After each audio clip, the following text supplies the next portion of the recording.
Hello and welcome to the Curator Salon podcast. I'm your host Geeta Joshi. So I recently did an episode of the podcast which was all about my book Show Your Art, and today I want to talk about my next publication, which is more ways for you to show your art. My next publication, it builds on my work to date, which is all about sharing the work of amazing artists from around the world and providing ways for artists to show their art. So it's a magazine in that there will be more than one edition, but not so much a magazine in that it is covering time-sensitive topics. So it's less exhibition reviews, for example, and more interviews and artist features. So it's really focused around the artist. And my plan is that there's going to be more than one edition. So we're publishing one in May, and then I plan to publish a second edition later in the year.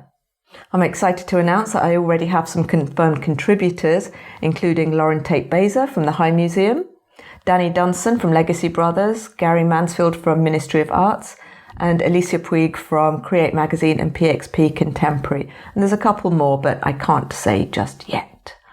So I'm inviting submissions from artists, and you'll find the link in the show notes if that is something you're interested in doing. And if you're applying after 15th of March, which is the deadline for this round, then you'll be able to subscribe to the wait list for future call-outs. So back in November 2020, I did an IGTV about what I look for in a submission, and I thought that would be quite helpful to share here.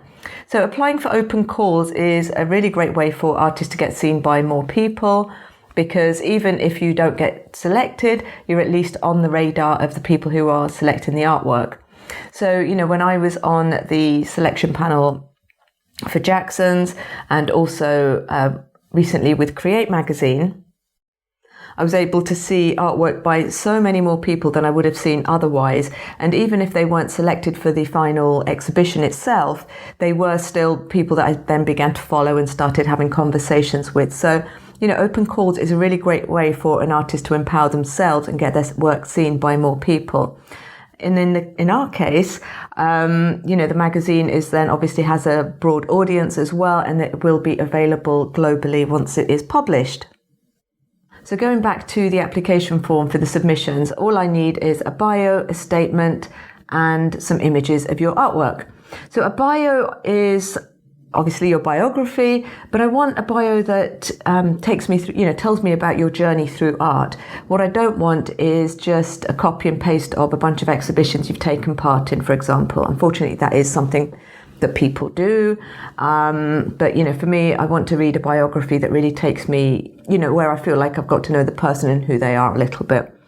And then there is the statement. The artist statement is really about giving context to the visuals that you are going to be submitting and explains some of the ideas that you have put into your work. And then the images. So for the open call for the magazine, I think it's 3 or 4 or 5 images that you need to submit. And one of the most common questions I get asked about is what to put, which ones, which artworks should an artist choose. So here's the thing, if you work across different disciplines, for example, or sometimes you paint in abstract and other times you paint in figurative, my suggestion is that you simply pick one of those things, one of those collections of work, and submit that. So whichever you're feeling strongest about, whichever pieces sit together really well, and make your decision from there. It doesn't, the idea that you are only going to be known for one thing is, how can I put this? It's quite a struggle because that's not true. I suppose that's what I want to demystify. You get to choose what you want to be known for, but you also get to choose what you submit.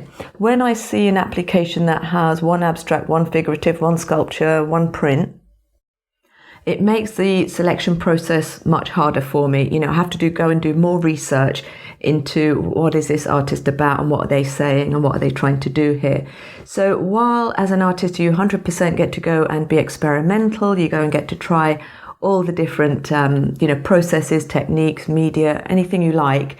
When it comes to a submission like this, my suggestion is that you just pick one collection of work and lead with that. As I say, whichever you're feeling strongest about, or you might, in my case, you might want to kind of look at the sort of thing I already feature and then look at the sort of work that you have in, across your work and what you think would be an appropriate fit. So you could also sort of choose it that way. So for example, I rarely show video or time-based work or anything like that. So that would probably not be an appropriate submission for this.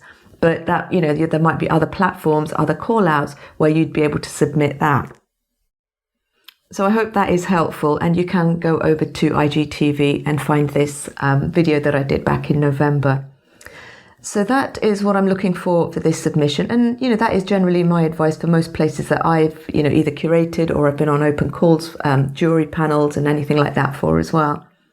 But magazines and publications allow artists to show their work in a different way to an exhibition. And I think they also lend a lot of credibility, to your existing collector base and that audience that you're also trying to attract.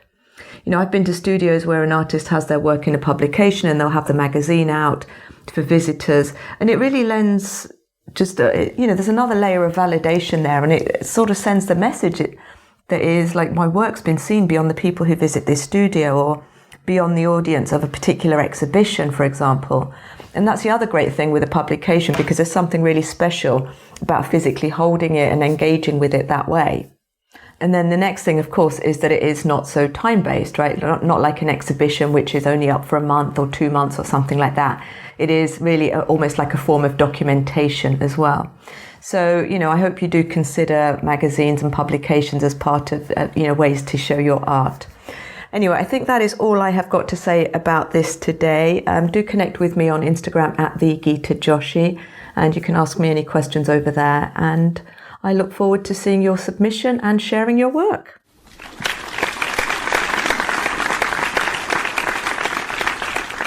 The Curator Salon hopes you enjoyed this production.